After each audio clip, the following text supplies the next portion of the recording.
All right, thank you. Um, so it is time once again to kick off Georgia Water Coalition's favorite brawl. No, it's been running so smoothly here recently. We have done so much work over the last several years to refine this process. I'm excited to kick this off again. I am having some help this year with Ben Kirsch, General Counsel from Ogeechee Riverkeeper. Is that his title? I just made that up. Legal Director. Legal director at Ogeechee Riverkeeper, is going to be working with me to help shepherd this process. So I wanted to give just a really quick hit overview about what the document is and what it is not, and a timeline of what you can expect in terms of process. Um, this is the cover of our 2023 update. So we're starting the process now. The eventual next report will be released at the beginning of 2025. So the Water Coalition Biennial Report, what it is not is the process used to select our priority issues. I'll say that just one more time. The biennial report revision process is not the mechanism for choosing our priority. All right, that is an annual process. That's what we just did. That's what the leadership team works on. And that process is very fluid because of the political realities around the issues that we work and needing to find sponsors. This is a much more regimented and big picture document about our policy goals long term. Put another way, this is like if I could snap my fingers like Thanos and make every water dream come true in Georgia, this document encapsulates what we would change. It's aspirational. Functionally, it is also a requirement that any priority that we take on be somehow covered by this document. So this document is kind of the first gatekeeper at how we are able to select priority issues.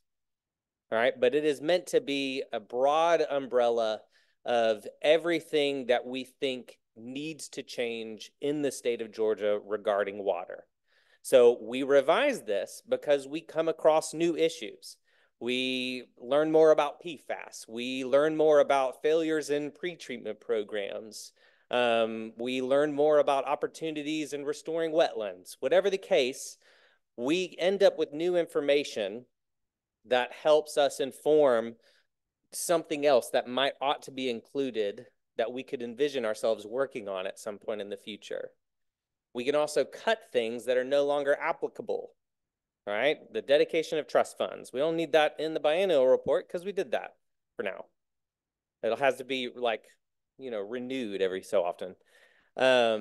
But this really is meant to be an aspirational, big picture document of everything that we want to accomplish. So a brief rundown of the timeline very quickly. Here in the next month, all of the member organizations will be given a link to essentially what is a survey. But this survey is going to solicit draft changes to the biennial report. Step one, which is not on this timeline, is you go and read it first. All right? Do not say, if I get a single recommendation that we need to work on coal ash through this survey, I will come find you. It's in the report. Please do read the report first so that you understand where the document is. And that's how you can be best equipped at coming up with a revision that will be successful moving forward. So Ben and myself and a couple of other groups, we will work to try and filter recommendations that we deem not germane. So if we do get a recommendation that is covered in the biennial report, we will let you know. We're not going to move forward with this because it's already in there. But please don't make us do that. Read the report. Reading the report will also allow you to see where we have things wrong. Does the language need tweaking? Is it no longer the best terminology we could use for a specific issue? Is there something glaring that you're working on that you can't find represented in the report? That's what we're looking for with this process. Okay? So read the report. Once your organization gets the link, you will be able to make either revision suggestions. So you copy and paste the old language, you write in what the new language ought to be, and then you're going to give a rationale for why.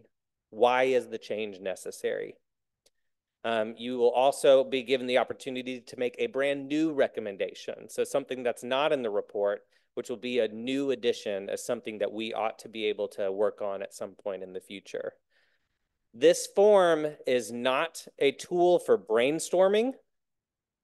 I want fully realized ideas. All right. So don't say like we ought to have something in there about that's not it. That's not what this is. If you have an issue that you want in the document, I want you to wordsmith that on the front end. If you're not sure that you have the ability to do that, you've got a lot of allies in this room. Pull somebody aside and say, let's work on this language together. What would work? And try to deliver something that matches the tone and the style of our document. That makes this process a lot easier. Most of the recommendations in here are 1 to 2 sentences long.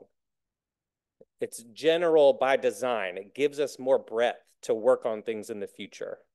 So if you end up delivering a new recommendation that's 5 paragraphs long and hyper specific, that doesn't fit what this document is meant for. All right, so read it, craft your revisions, put it in the form, and then throughout the summer, after the June 30th deadline for those submissions, Ben and I and team will vet those.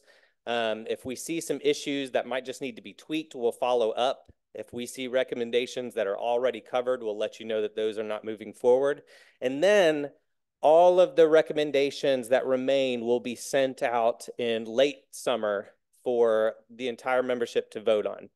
Now, to be clear, this is not to gauge your feelings about issues. All right. The survey in late summer is your organization's vote. Can you live with the change? Can you not live with the change? And if you cannot, you've got to tell us why. All right, you've got to do the work to also explain what your position is, because that gives the nominator the opportunity to revise before we talk about the things that need further discussion in November. All right, the last few things that are still contentious that we don't have consensus, we will discuss, and y'all who are here, remember, we will update that document live on this projector. And the fewer items we have to do that, the less time we have to spend doing it, which is fantastic.